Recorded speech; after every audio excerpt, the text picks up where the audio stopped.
Those chairs are pretty tall. I have some pens here too, Laura, if needed.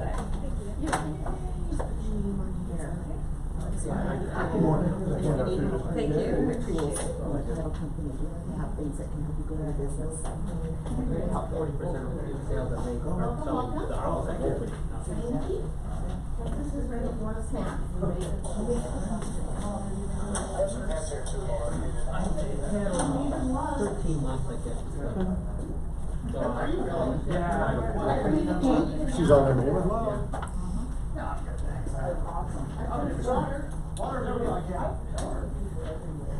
Hey girl, did you get your Actually, you rained late last night. I did. Right. That's Into the wee hours. welcome. Into the wee hours. I know she was on there. They're programmed to say different. No calories. No calories, just love. Oh, I like that.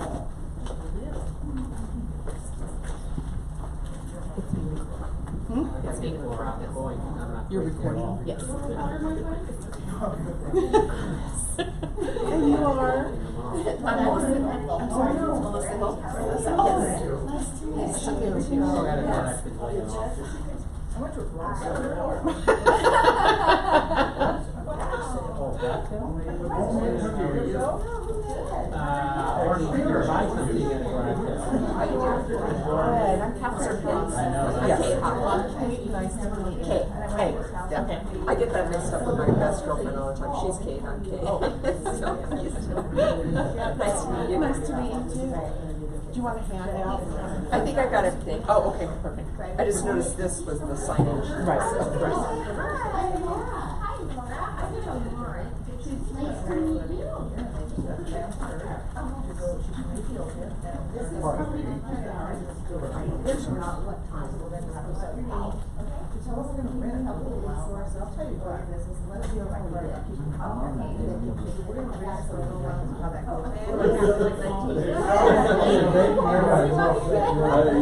Stand right near the corner. I'll try to up and straight. No head down. No dunce cap. I get the overflow. I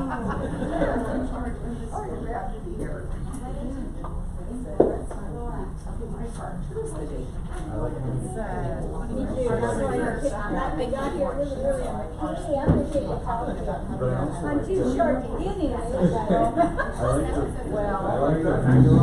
well, and I'm actually gonna scoot myself over. I like the area. I have. A little while. Stand up. I hope it's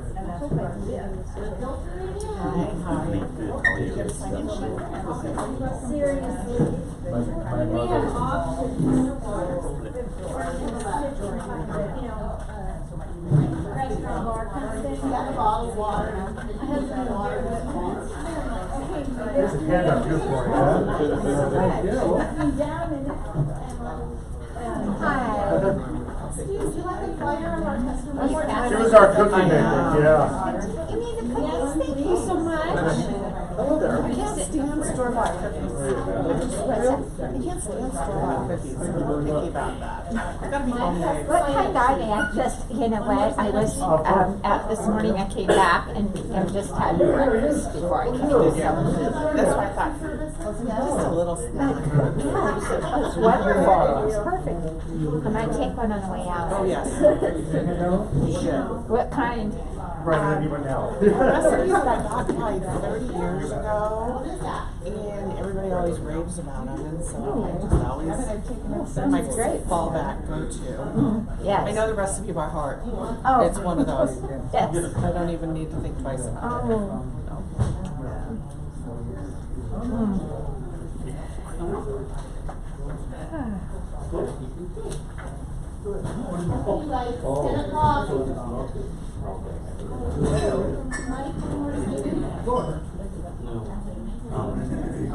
Is there difference between a senior certified and a not certified? There is Length a of time. certification? Oh. And there is a certification process through the Oregon Escrow Council.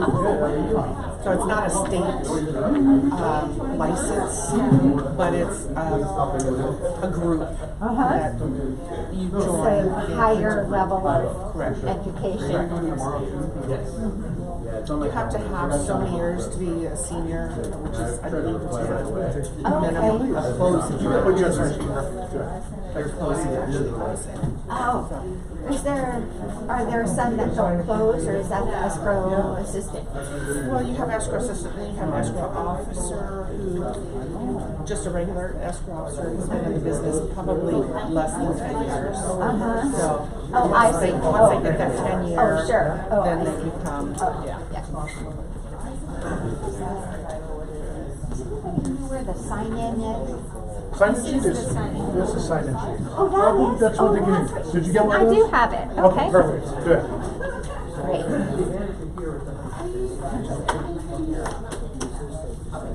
Somebody need a pen or?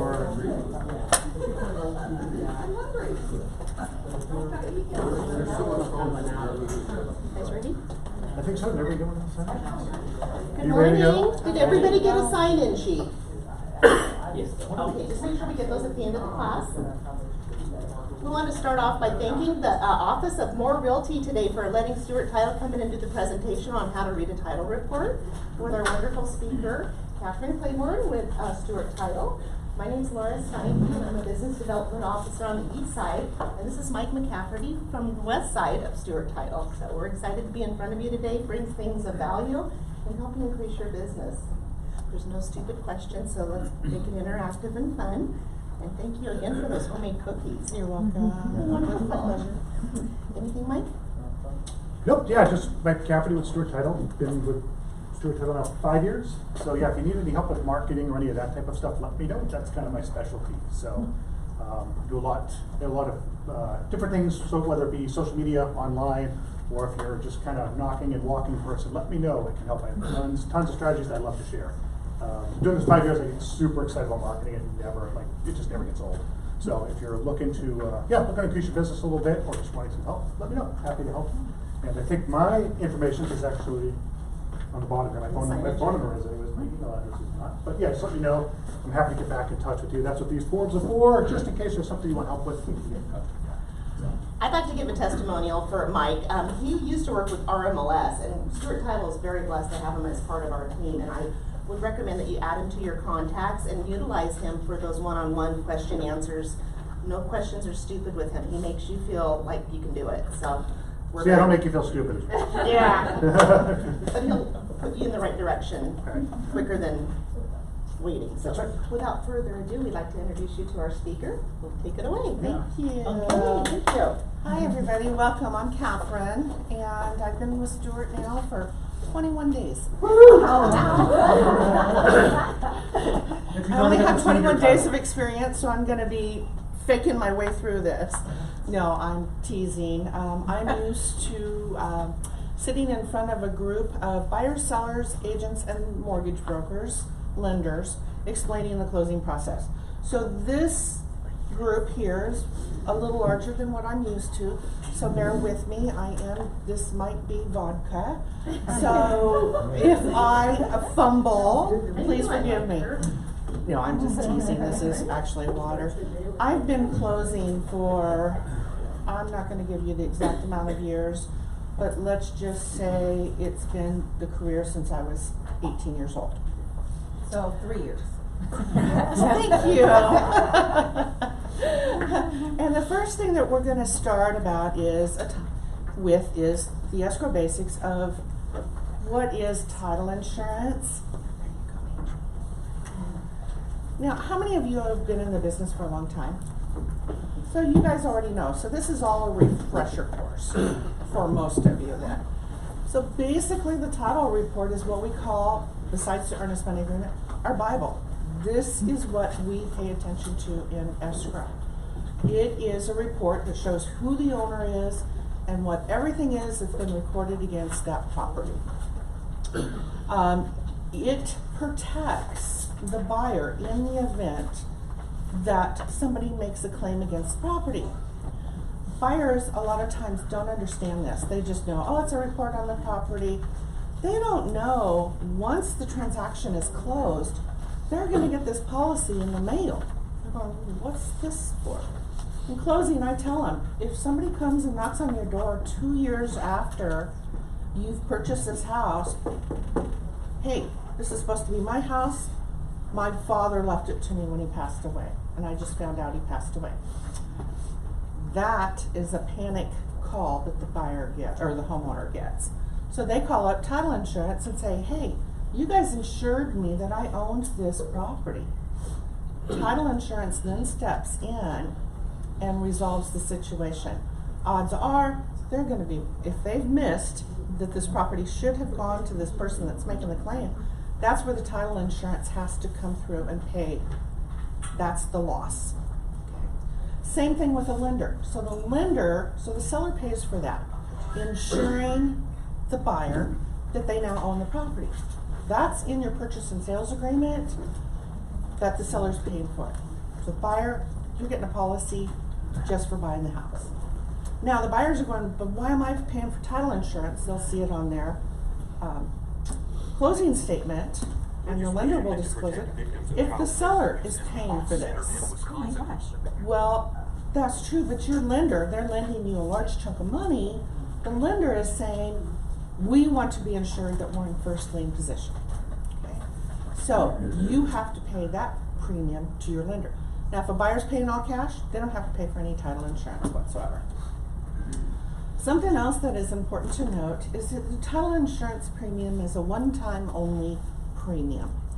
Your buyers are not going to be getting an annual renewal every year, say, like a homeowners or a car insurance policy, you have to pay renewals every year.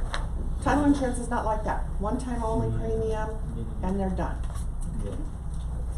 I probably got off subject there, but that's basically who's the cost and who's paying for it and what does title insurance do. Now, when you get the preliminary title report, what you want to look at as an agent and let your buyers or sellers know is the vesting correct? Oftentimes somebody will think they're entitled to the property and they're not. And they've signed your purchase and sale agreement, but they don't legally own the property. There's an issue. The legal description,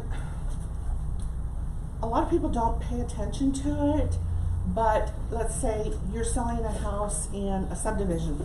I'm going to use Greenleaf because I was just there in the Greenleaf subdivision over in Northwest. And if it says lot 26, Claremont, and you're going, no, wait a minute, we're in Greenleaf, there's an issue. Call up the escrow officer, call up the title officer and say, hey, I think we've got the wrong property here. And unfortunately, with another company that I used to work at, yes, I've seen that happen. What they're doing is doing the search, they find out a seller owns 6 different houses, they're going too fast, they pull the one that looks right and they examine that one. So make sure that the legal description at least is similar to what you think. Then we disclose easements. These are all the standard exceptions. When a developer goes through and develops a subdivision, and I'm talking normal, they're going to have easements for utilities, easements for sewer, everything. Those are all standard. There's nothing you can do to get rid of them. They're going to stay on the property. CC&Rs, covenants, conditions, restrictions. This is where you kind of want to look at that maybe just a little bit closer. There could be some restrictions with respect to what the homeowners can and cannot do in their subdivision that they're purchasing. Usually you will see CC&Rs in a subdivided piece of property. It can be a little bit important.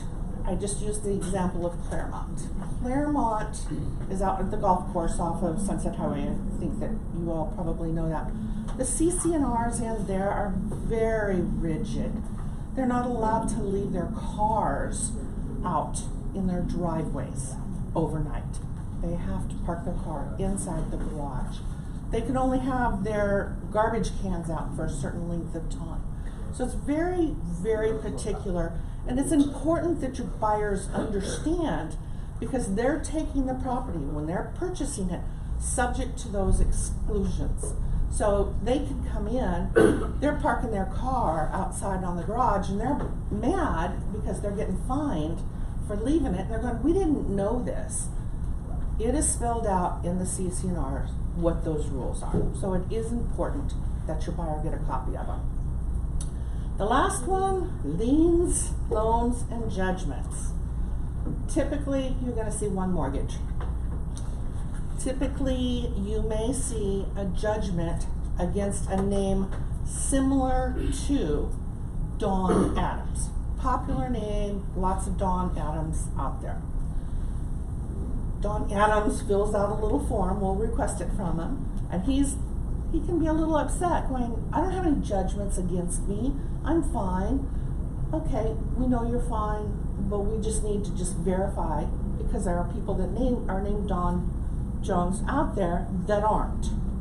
So we get them to fill out a statement of identity, and then we get it back, we look, and lo and behold, guess what? It is against him. This is common, and I will tell you why. There's a lot of second blended marriages nowadays. Okay. Child support. When you have an ex and you are paying child support, people don't understand that's a judgment. Immediately that would attach to the property. So from an escrow standpoint, we have to go back to Mr. Jones and go, actually, it is you. It's for child support. I haven't paid child support in 2 years. Okay, you haven't paid it in 2 years because the child is now 18 or out of school. That's great. But you've been divorced for 10 years. What about those 8 years while you were still paying support? Did you pay it? We'll get a yes or no. If you have paid it, great. Guess what? We need to contact your ex-wife and find out and verify that yes, you did in fact pay it. Oh, they are not happy at that point in time. Let me tell you, they are PO'd. Doesn't matter, we still have to contact the ex. Usually, and then we contact the ex, she will grumble, okay, yes, he did pay. Fine, now we have to have you sign a document stating he has paid and it needs to be notarized. Sorry, when can you come in? Yeah, that's not another nice instance either. So we get that, we get it cleared off. Now, if the ex-wife had never been paid, this is where it gets tricky. Guess what, Mr. Adams? You're just buying this house, but in order for you to close so that that judgment isn't above your lender in first lien position, we have to pay her off. So you need to come into closing with another $30,000 for 8 years of support you didn't pay. Okay, things changed then drastically. And I'm giving you examples of things I have seen throughout the years. But they just assume, I haven't paid child support in 2 years, it's done. I don't have a judgment. So, yes you do, we gotta take care of it. That's the one that will make you as realtors all sweat. Oh no, what are we gonna do if he's gotta pay? Okay, here we're talking about the vesting, and we just discussed this as to how the property is vested. Most situations, it's a husband and wife, or a trust. They've transferred the property from themselves as individuals to themselves as trustees. Just for clarification, talking about the child support. If your buyer has a judgment, that is still attached. Okay, from a seller's standpoint, judgments will all show up on the preliminary title report. Right. A prospective buyer, the minute they go into title, the minute that deed's recorded, any judgments they have against them attaches to the property. Okay. So it'd be the deed recording first, those judgments attach right after, and then the new lenders coming in, and they're no longer in first lien position. That's what I thought. Okay? Most lenders don't want that. Oh, most Allow that, no yeah. lender will accept that. Would that be the same with any HOA dues that were not paid on a condo or something? Does that follow them as well? HOA dues, in order for escrow to close, because a homeowners association does say, subject to liens and assessments, those have to be paid as well. Are you talking from a buyer, from a? Well, I've been dealing with some HOA stuff, so I was just wondering how that, and are they in first lien then at that point, the HOA is, over the lender? And so that's can they actually foreclose, can HOA actually foreclose and kick somebody out, or no? I've never heard of an HOA foreclosing against a property, because they know that eventually whenever the property sells it, they'll get paid. So basically, if somebody's sitting in their condo, they're not paying their HOAs, it doesn't affect them until they go to sell? Correct. Okay. Correct. So, the HOA doesn't have any jurisdiction to force them or take them to court? They could, but I have not heard of that ever happening in the 30 some odd years. They do? Okay. I have to be careful on that one. It's like borderline almost giving legal advice that it so I really can't disclose, but I have not heard of it. But I do know that they get paid off in the event of a foreclosure. Yeah, but nothing happens until that property transfers ownership. So Correct. they can sit there for 10 years and not pay. Correct. Of course, they're getting all these legal fees accruing and all Correct. that. Correct. Okay. Correct. Yes. That was. I'm sorry. Is there, okay. The preliminary title reports. That's the vesting. So when we deed out exactly based on how they went into title there. Again, this is what the legal description is, just brief, just glance at it. There's the easements. There is what we were just talking about, covenants, conditions, restrictions with respect to what you can and can't do on the property. I'm surprised we don't see more about no chickens allowed. Okay, a state tax lien, that's the same thing. We're gonna have to deal with this when it's time to close. Something else that isn't listed on the preliminary title report is bankruptcies. If you have a bankruptcy, we can't just close it like normal. We have to make sure that we talk to the trustee of the bankruptcy and get their approval in order for us to close. So if you see a bankruptcy show up on your preliminary title report, it's nothing to panic over, it's just we might not be able to meet that cut-off close date. And that's where you need to be concerned, especially if your sellers are trying to rent trucks or reserve trucks and get into another place on a certain given time frame. I have seen bankruptcies delay closings by days and weeks. So we're just at the mercy of the courts on that one. And there's nothing we can do about it. Okay, what's escrow? I'm a neutral third party.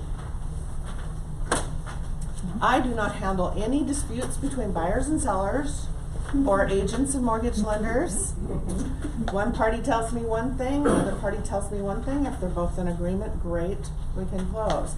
You both are in disagreement, sorry, I'm stepping back and you guys have to deal with it.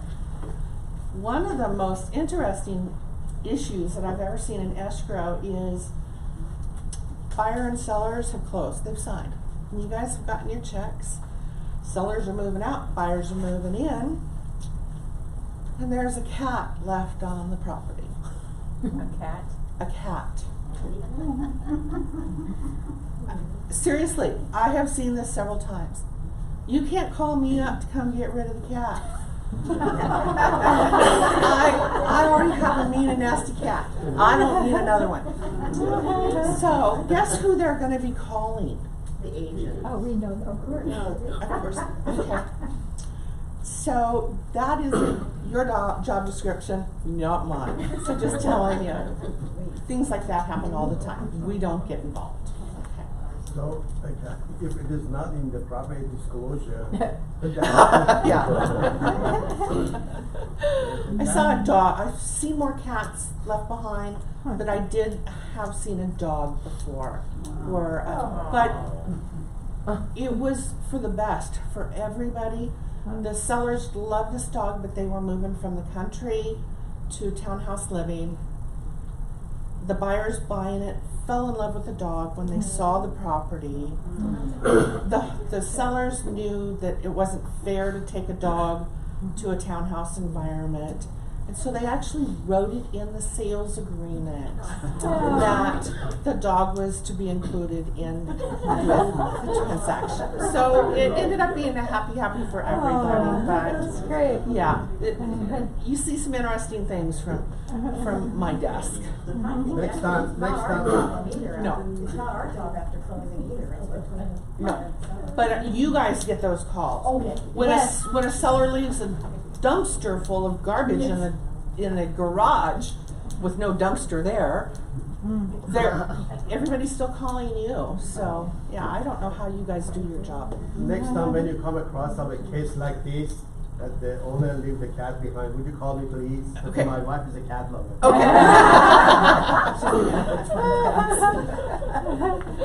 I'm surprised that they would tell escrow about that rather than the real. You guys would be surprised what kind of phone calls in escrow we get. You think that we're immune from that? We get it all. We get it all. So one thing that I do want to talk about with respect to the signings. Okay, so escrow's opened. We order the title report. We're clearing liens. We're getting payoffs. We're speaking to ex-wives. We're talking to attorneys on bankruptcy.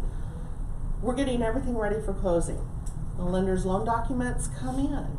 By this time, we need to have our seller signed. Okay, our seller has to sign before the buyers sign. If not, we have to give a certain disclosure. We're like you guys. We have to give all these disclosures as well. So we get the seller in to sign first. The important part to note is the day that we're scheduled to close and fund, your seller, odds are, is not going to receive his proceeds that same day. Okay? I can't tell you how many times sellers have been upset because they're not getting that check, but the buyers got the keys at 5 o'clock. Recording has to happen. Lender funds the money. So the lender's funds leave the bank, their bank, goes to the Federal Reserve goes to our bank notifies us. Oh, now we've got the lender's wire, great. Now we can record. We ship the documents off for recording. We have to wait until the clerk at the courthouse reviews the document, make sure that nothing's been overlooked, stamp it with a number, and then notify us. We get that, that's considered closed.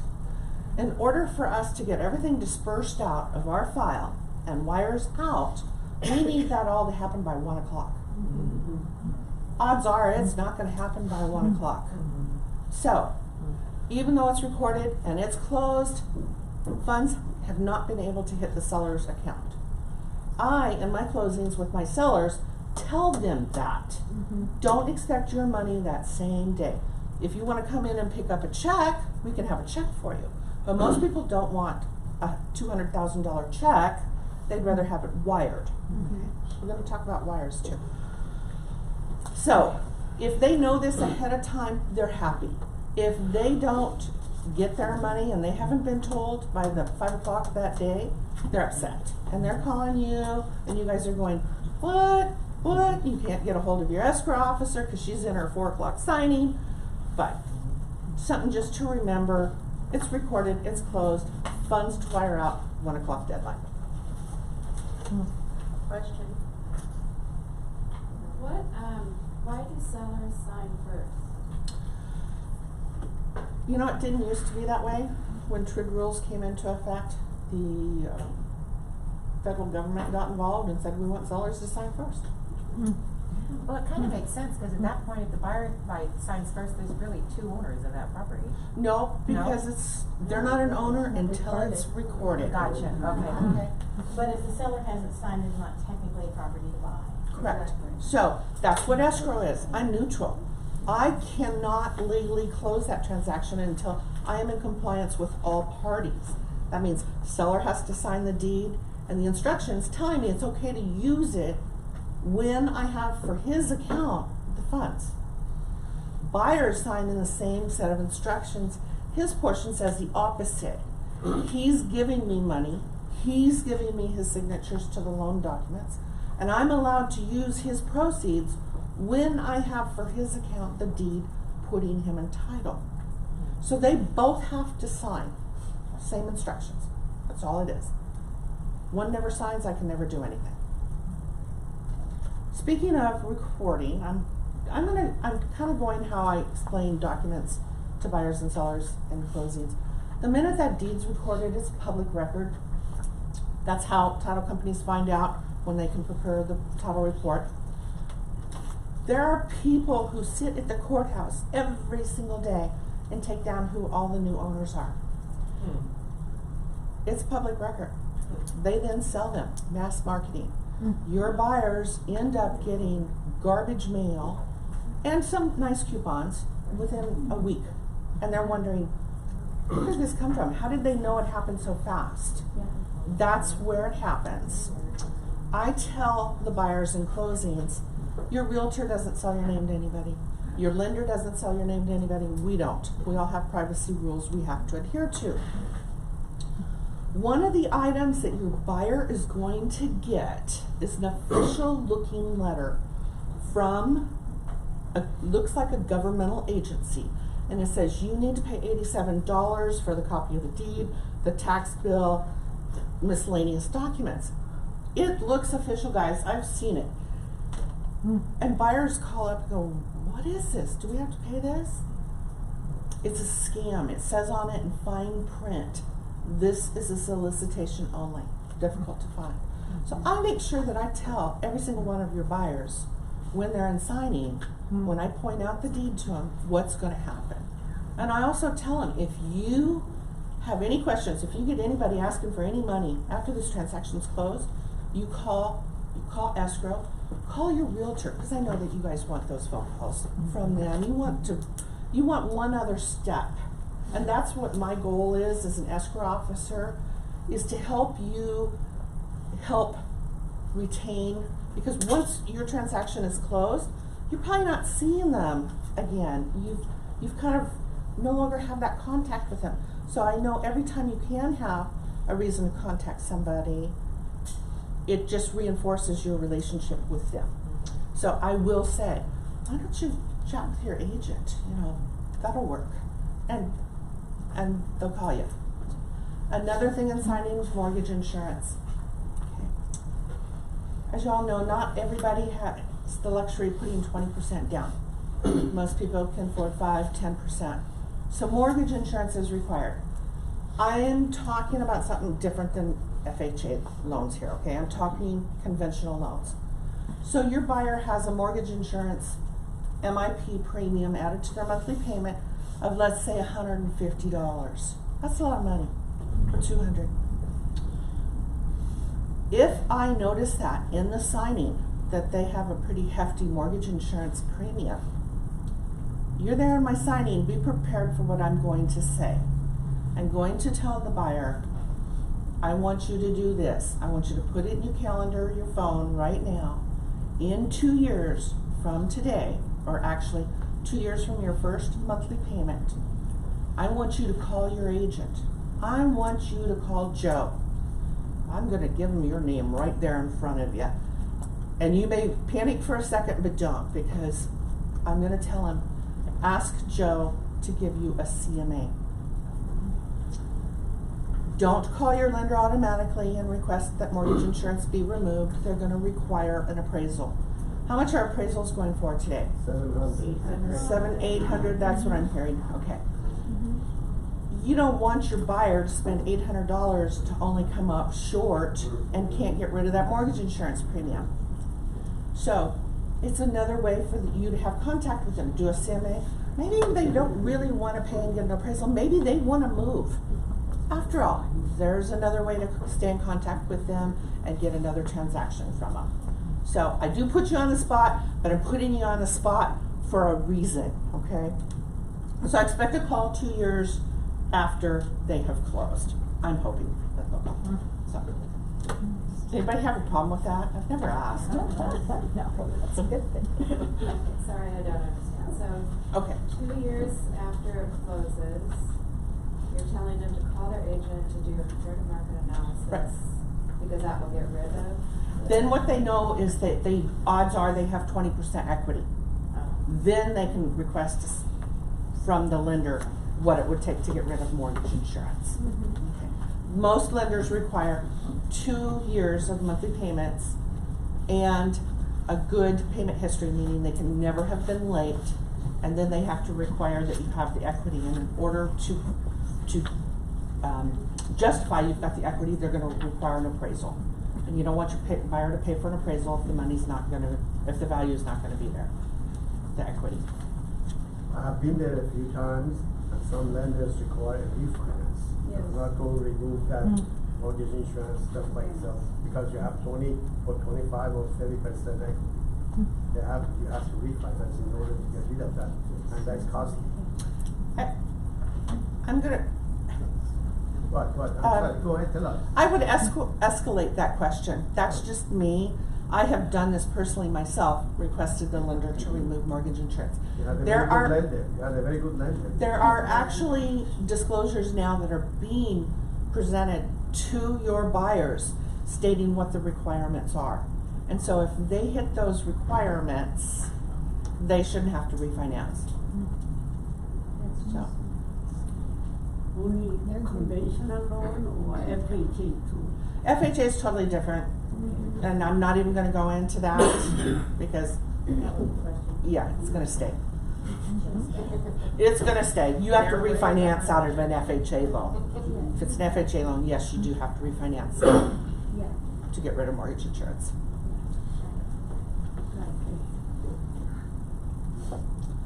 Earnest money. How many times have you panicked going, oh my gosh, I've gotta get this in. I'm gonna be a day late. Never, right? Actually, I know better. I know better. We're getting the phone calls. I need somebody to come pick this up right away.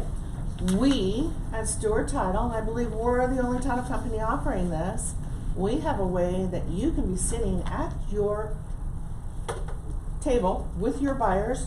They've given you the check. You can use your phone and deposit it with us right there and then. Give them the check back. Yeah. That is slick. That is easy. You don't have to worry about running in to the nearest branch, figuring out where it is, and depositing the earnest money. Documents. To make the escrow go smoother, easier, please give your escrow officer a copy of everything. The sales agreement, the addendums, anything that you find pertinent to the transaction. Also best, if at the same time that you're giving us the purchase and sale agreement, addendums, counters, please give us your buyer and seller's contact information, because it is not spelled out on the earnest money agreement. Never is. And so we're scrambling, we're trying to track you down to find out how do we get a hold of your seller, how do we get a hold of your buyers. Very important that we have that information. This one, commission demands. That is the hardest document for us to obtain in escrow, is your commission demand. It should be the most important document that you guys are submitting. This is how you guys are getting paid. And believe me, I have lived with a realtor before, and I know how important it is that he got paid. A lot of people think, oh, I don't want to jinx it. I don't know where that comes from. Or they think, well, things might change, so I don't want to submit it. You know what? You can submit an updated or a revised or amended one later. But get us that demand, because that protects you. There is a reason why it is submitted to escrow. If a seller calls us up and says, I don't want you to pay my realtor, I've had that happen. We don't have to pay him, because you did not submit your demand to us. Okay. That's why that document is so important. Get it to escrow officer immediately, because then she's obligated. She has to tell the seller, sorry, we've already received a demand. We can't close without it, without paying. I don't know if everybody has always understood that part.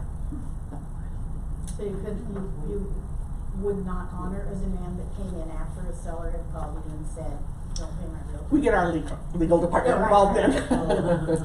Just easier to get out. Yeah. FERPTA. FERPTA, everybody thinks because escrow companies have just started having clients really focus on FERPTA issues in this past year. It's been around for 15 years more, probably 20 that I've dealt with it. All we're trying to do is ascertain or receive verification that yes, the sellers are U.S. citizens. You're a U.S. citizen, we don't have to worry about it. You're a foreigner here in our country, and let's say you're working on a visa, you have a green card, you have a taxpayer identification number, then you're fine. We don't care about that. You're Canadian, and I worked in Whitefish, Montana, which is on the Canadian, an hour from the Canadian border in Montana. You're Canadian. You buy a place in Whitefish, you turn around, you buy it for $300,000, you turn around and you sell it for $400,000. You pay it all cash. You do not have a social security number. Now, Canadians will try and get sneaky and give them, their numbers are just as long as ours, social security numbers. So they will try to give us their social security number. No, our form says U.S. social security number. They have to send 10%, usually it's 10, it could be different, of your gross sales price to the IRS. Now they're saying I bought it for $3, here's the deed that shows I bought it for $3. I'm selling it for $4, I should only have to pay the 10% based on that $100,000. Yeah, it doesn't work like that. IRS rules say of the gross sales price. You could have bought it for $500 and sold it for $400. You've got a loss. Yeah, great. We see that. We acknowledge that. Doesn't matter. IRS says 10% of the gross sales price. So sellers are not normally happy. Sorry. That's our rules to prevent you from taking your gain and leaving our country with a gain and not paying taxes on it. And everybody should pay taxes. I'm sorry. If I'm paying taxes, I want everybody else that has to pay taxes to pay theirs. If the guy purchased that property 500, now he's selling it 400, he's paying 10% of the 400,000. Sales price. Sales price is 400,000. Right. So he's paying 400,000, 40,000 to IRS. But if he happens to have that green card, or later on during that process he become a U.S. citizen, he's off the hook. Correct. Because he doesn't have to cover up that 40,000. Correct. During that process of. Correct. He has to, by the time of closing, he has to have either a tax identification number Or a green card.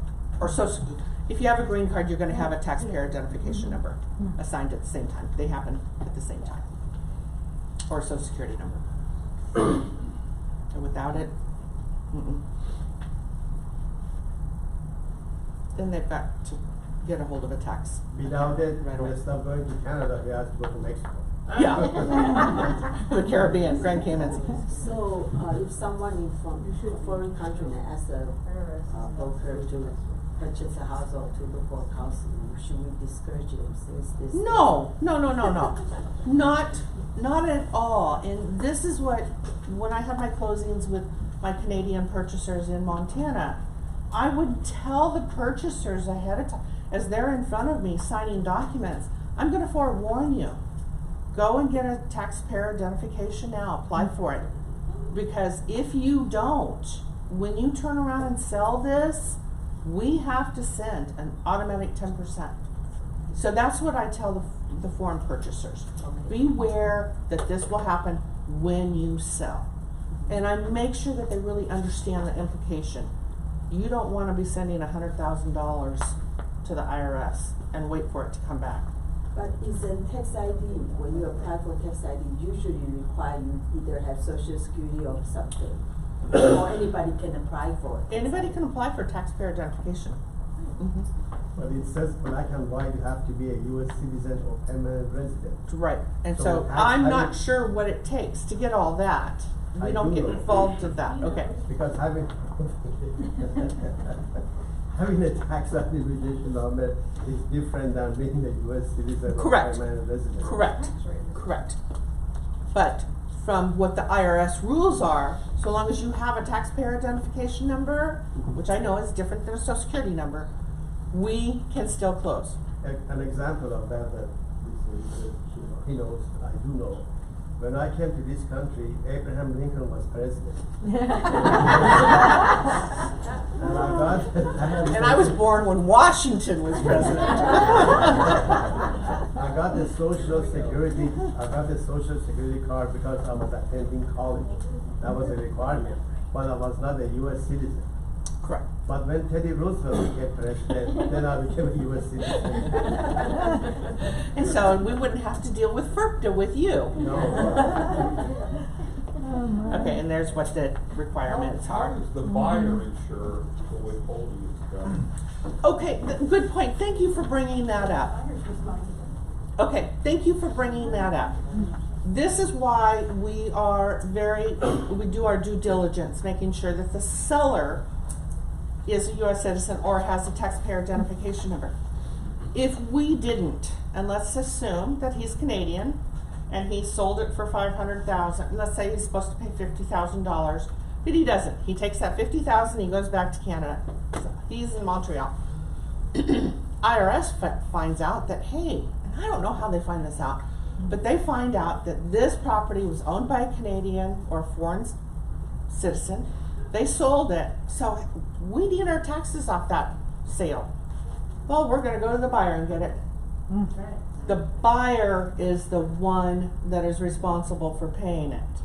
Okay, the buyer comes after you as an escrow officer and the agent. Well, they technically are supposed to go after the seller, but of course the seller's long gone, so the buyer's coming after escrow, yes. Ever happened? And actually, they're coming after everybody because they're upset getting a $50,000 tax bill, which I don't blame them. So, to protect all parties involved in the transaction, that is why we require a certification, and we prepare it, we have them sign it, that they are a US citizen. If the IRS comes back to that buyer and knocks on their door and says, you need to pay us $50,000, that's when you call us. We supply the IRS with those forms stating that we did our due diligence, the seller acknowledged and gave us their social security numbers. I have a question. I have a transaction right now I'm working on where the husband is a citizen, but the wife is not. So how does that work? But she, fortunately, in this situation, she's not on the loan, so it's kind of a moot point. But if Don't that put her were in the case- title. Yeah. She's a buyer, they're buyers. No, they're sellers. She's in title on the property. No, she's not. But I'm just saying, what if Oh. she was in that situation where one is a citizen and one isn't? You have to do half. You still have to pay the IRS. It's gotta be, both have to be US citizens. Even if she's not on the loan? Or Doesn't title? matter if she's on the loan, no. She's on the title. She's on the title. If she's on the title, Okay. yes. If she's not on the title, no. Is that correct? Correct, correct. Loan doesn't matter. Okay. Yeah. If she's on the loan, odds are she's entitled to it. If she's not on the title, why worry? Yeah, you don't have The to. husband Right. is selling the Right. property. So I have to go back and double check that she's not on the title. Correct. Otherwise, what happens if she is? You wanna ask your escrow officer, Okay. but she'll have to pay. Okay. Or, actually what you do is have her request a taxpayer identification number right away. How long has she been living here? That's a good question. I don't know. These are kind of new clients. I got them through a relocation company, so I just become acquainted with them. And they're selling. Yeah, they're getting relocated. so How yeah. long have they owned the property? This particular property, a year. Odds are they probably do because they have to file tax returns because he's writing the interest off. So odds are she probably has a taxpayer identification number. Okay. She's probably in the process then of applying for citizenship. Odds are she does, but double check. If not, advise them right away to see a tax accountant or a tax attorney to get her to get a taxpayer identification number as soon as possible. Okay. How long do those take? I've been told roughly 6 weeks, but they're not that long.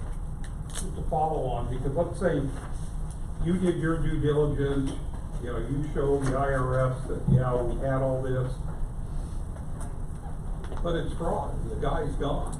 Is that gonna get the buyer off the hook with the IRS, and they're gonna say, yeah, taxpayers are eating, we won't make the buyer pay? Because we've done our due diligence.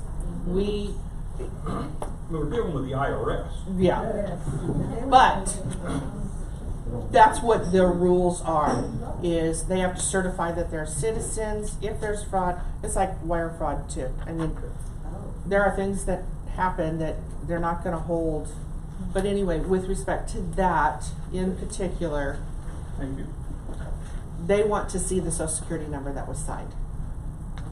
Sellers, and this is, I'll get to you in just a second, and this is where sellers are saying, okay, I have to confirm, and you want my social security number, and technically, sellers are supposed to give it to the buyers.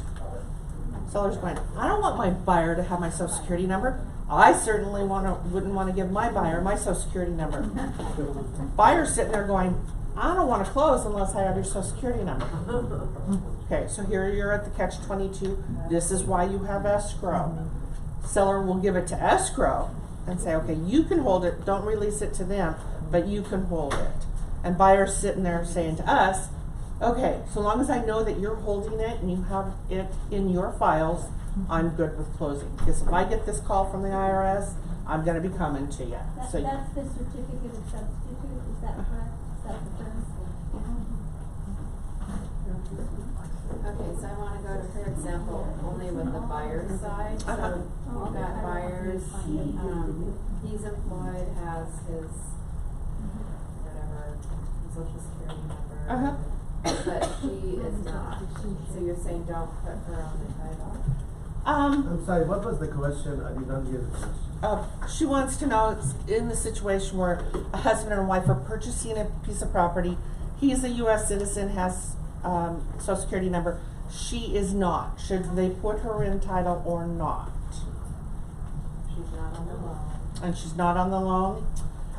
That's a question that only they could answer. Do they have the intent of getting her a taxpayer identification number and having her apply for citizenship? If yes, then I probably would. But if they're only gonna stay in that house for a certain period of time and they're not gonna bother with her getting that, I wouldn't. I mean, you Because could when do. they turn around to sell it, then Correct. might have Yes. this issue.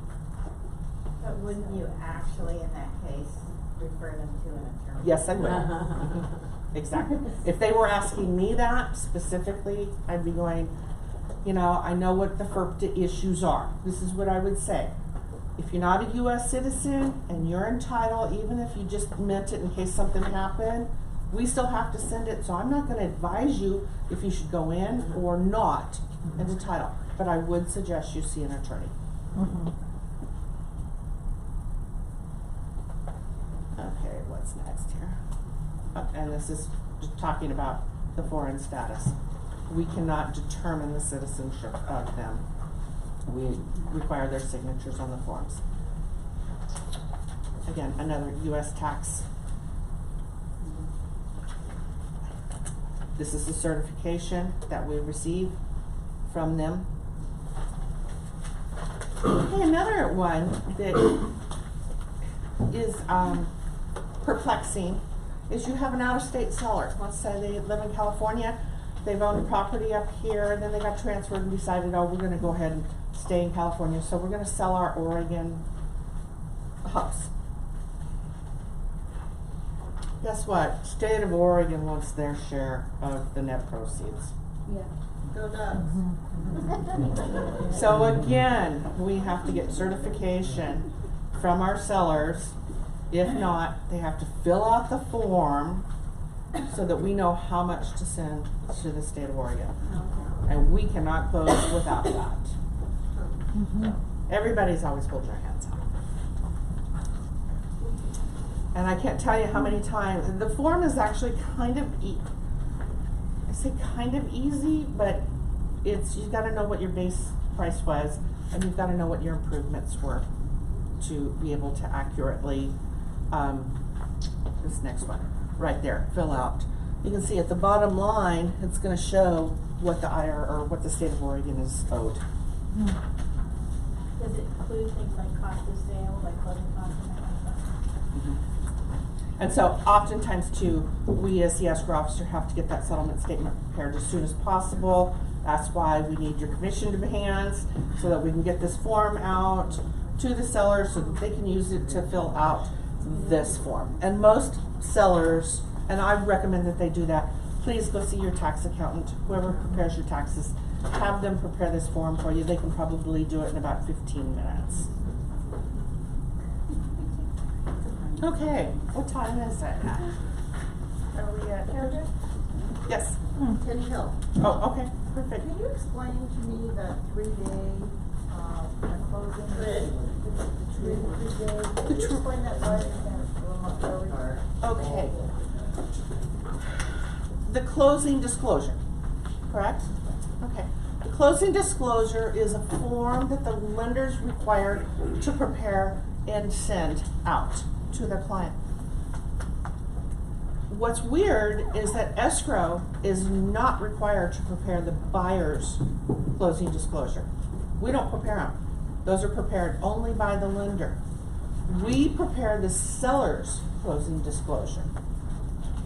And there's no 3 days on that. But from a lender standpoint, TRID rules state they cannot sign their closing documents until they are in receipt of their closing disclosure. So that's where you'll hear, oh, they can't sign until the 23rd. It's because the buyer did not receive the closing disclosure via email or mail from the lender in time to hit that signing date. For 3 days. They have 3 to days. have it for 3 days before. 3 calendar or 3 business? Calendar. Sundays don't count. Yeah, it's like the rescission period, I believe Saturdays count. Saturdays. Verify with your lender though. But yes, and so lenders will be calling us too at 4 o'clock. I need to get my CD out to the buyer today. Can you verify funds or verify the fees? Yeah, that's quite cool. Do you have a rule of thumb for how much the fees are, like you, for buyers and sellers? Never enough. No. That's it. And they think the opposite. I mean, really, they put us through the ringer, and you guys too. I know that. We put you guys through the ringer too. And you know what's funny, in Montana, their escrow fees are less than half than what they are here. Yeah. Title insurance too. And they complained all the time. I'm going, you guys are nuts. You should see what it's like on the West Coast. No, I don't. Okay. I don't. So 0.5%, 1%, none of that just doesn't work. And you know what? If you're talking title and escrow, or are you talking lender fees as well? No, just title. Just title and escrow? I don't know, Laura. Do you know? I don't think I've ever been asked that question. What was the So question again? I'm sorry, we were talking about buyer packages. Is there a rule of thumb of escrow fees?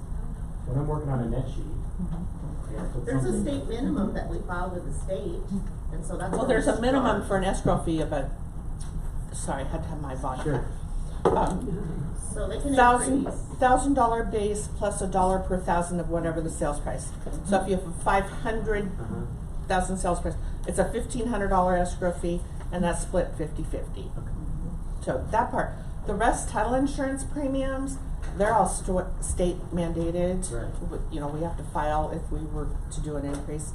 And I believe all the title companies have all the same title insurance fees. We're just a few cents or dollars off Right. each other. And that's just a chart. And we have a chart we can get you if you'd like one.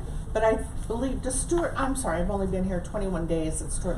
Does Stuart have an online, because I recently moved from Montana, an online system where you can put in the sales price and it will tell you what the fees Yes. are? We do? Stewart now. Okay, Stuart now, there's a rate.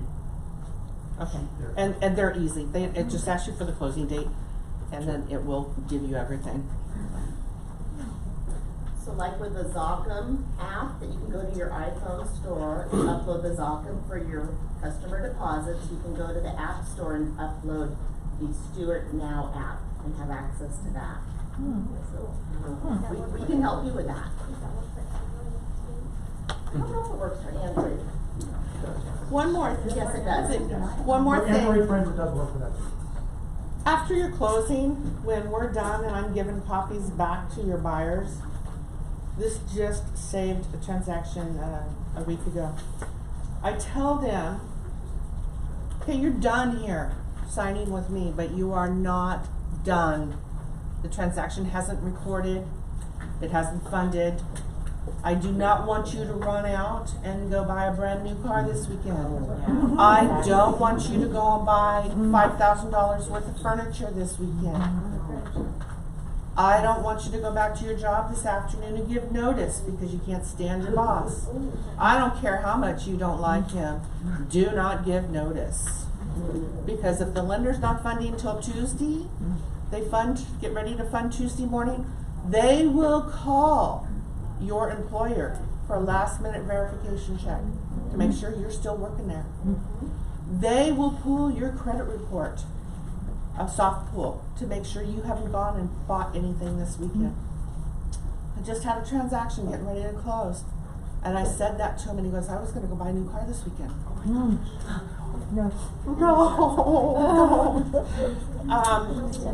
In that case, I refer them to talk to their loan officer.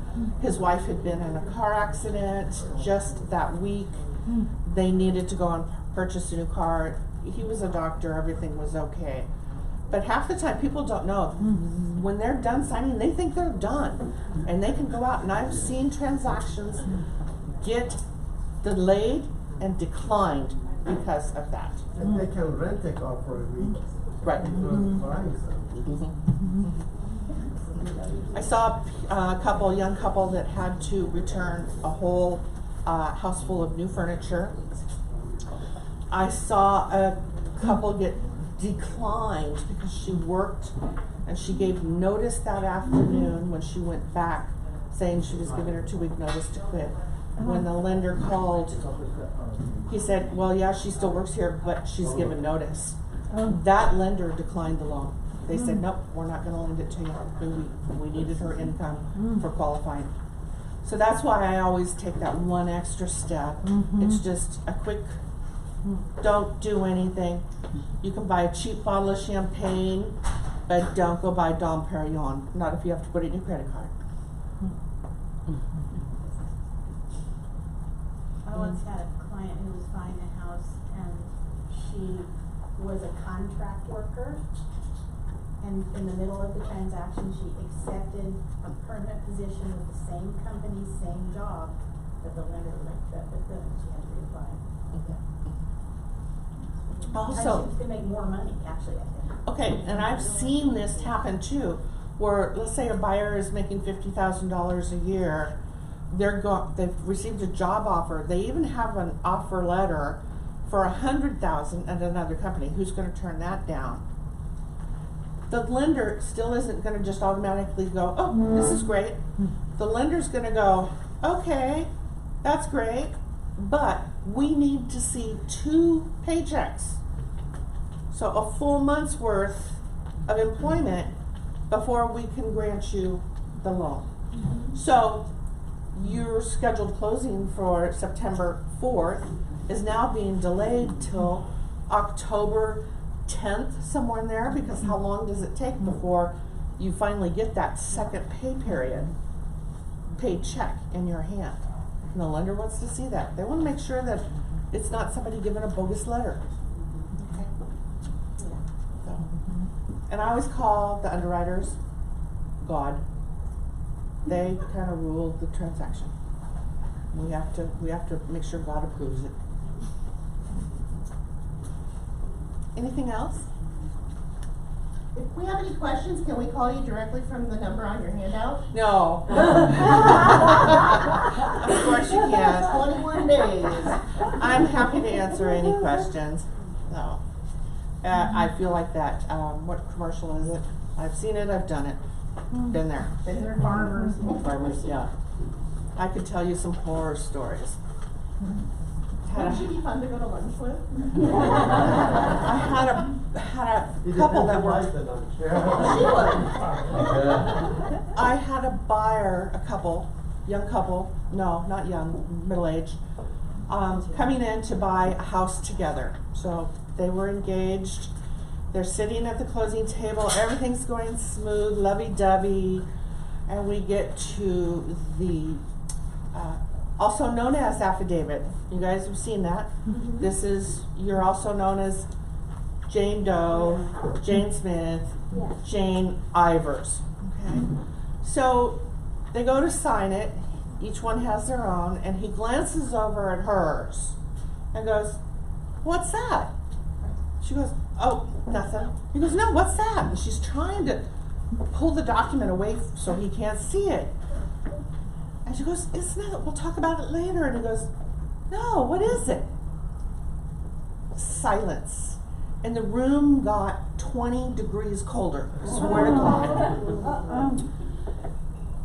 About 2 minutes of stilted silence, awkward. I went, "You know, I'm going to leave you two alone. And I'm going to just step out, and I'm going to close the door, and when you're ready for me to come back in, I'll come back in. Just open the door."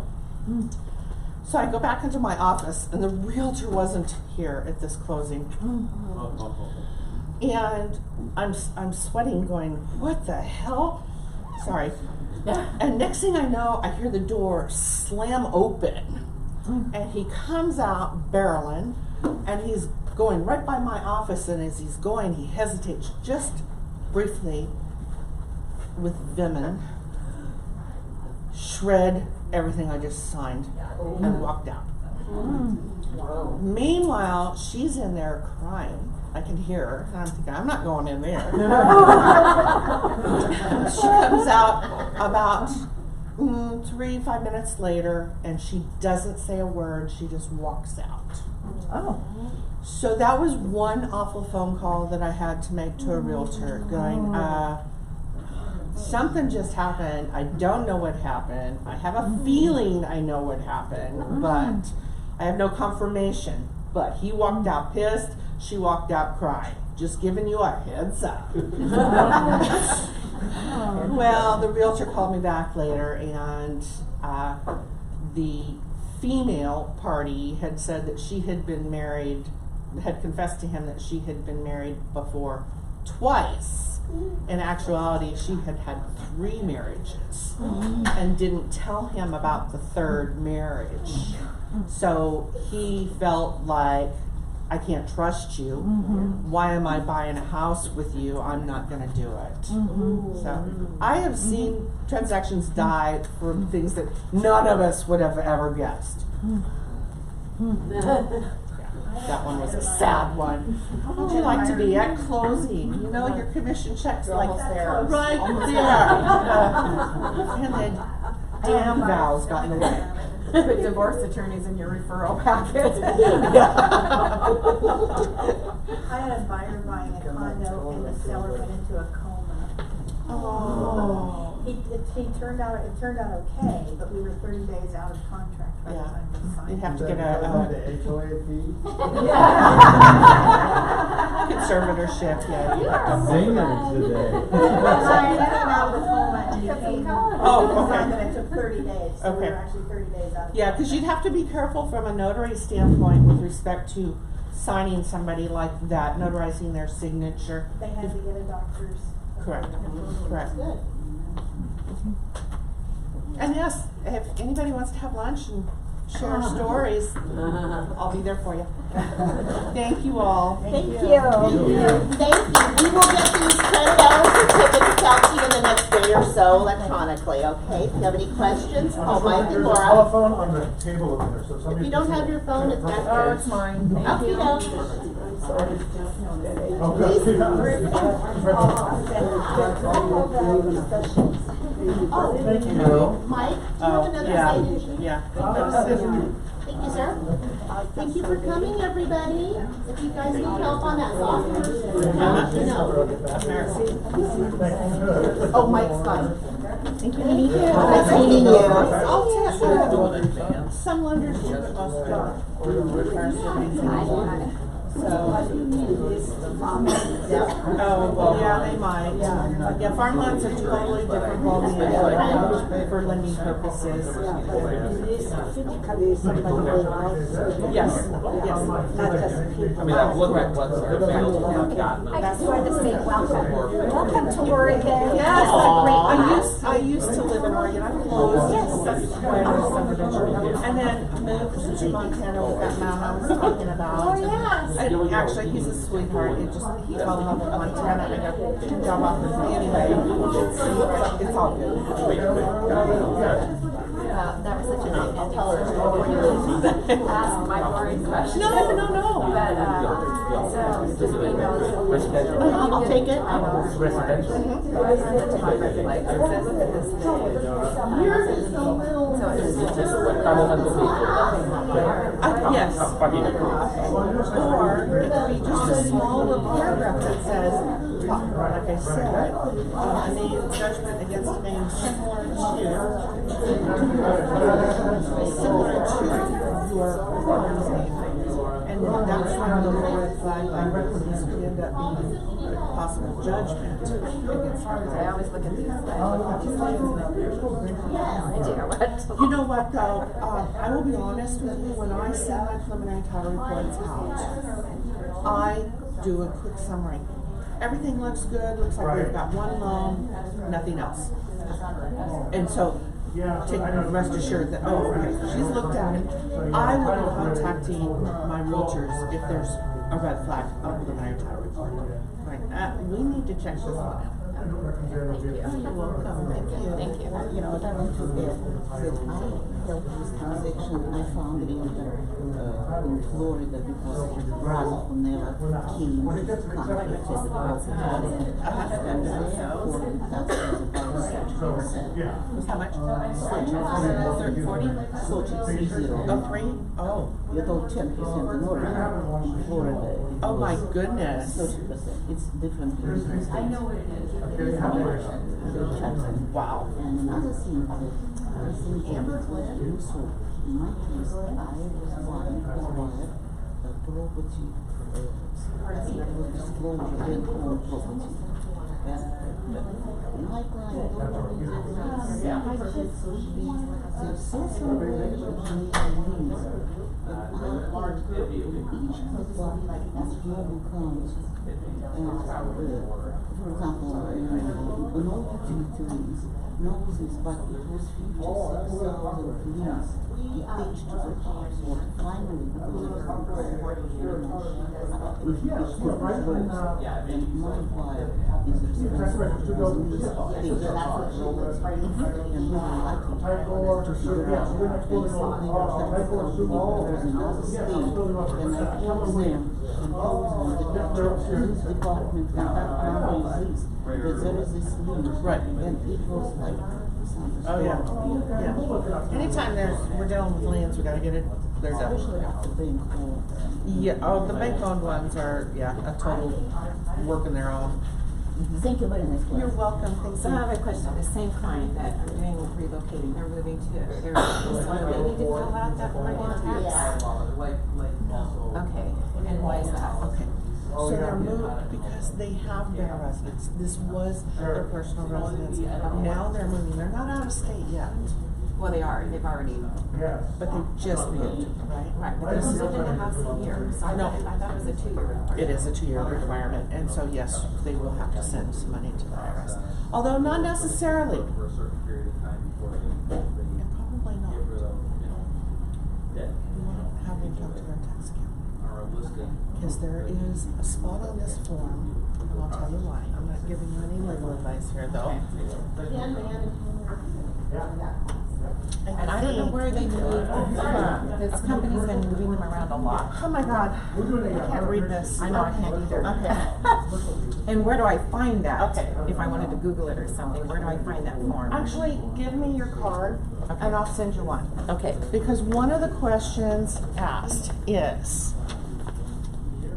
it has to do if you've been a resident, but one of them is you can check the box, your tax accountant says you're not going to be subject to any taxes. My impression is, and this is what I'm saying, have them see a tax accountant. I'm not giving you any legal advice here. But if you buy a house and you sell it before the 2 years, I'm gonna give you. but you've done it because it's a relocation for a job. My understanding is that's exempt. Okay. You don't have to pay the capital gains on that during that time period, so long as it was for a bona fide